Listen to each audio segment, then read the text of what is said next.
Əgər bir uşaq uşaqlığında ya da bir yetişkin şəxs uşaqlığında yetəri qədər ana döşü əmmirsə, ya da ana döşü ilə olan kontaktı, rabitəsi yerində deyilsə, gələcəkdə onda oral fiksasiyanın formalaşması yarana bilər.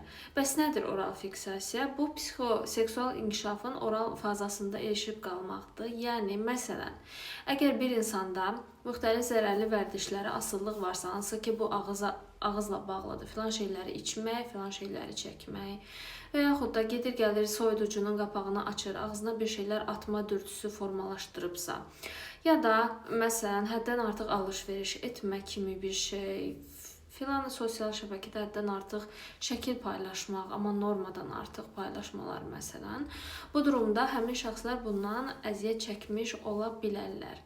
Bəs bunun səbəbi nədir? Oral fiksasiyanın səbəbi dediyim kimi ana döşü ilə doğru rabitənin qurulmamasıdır.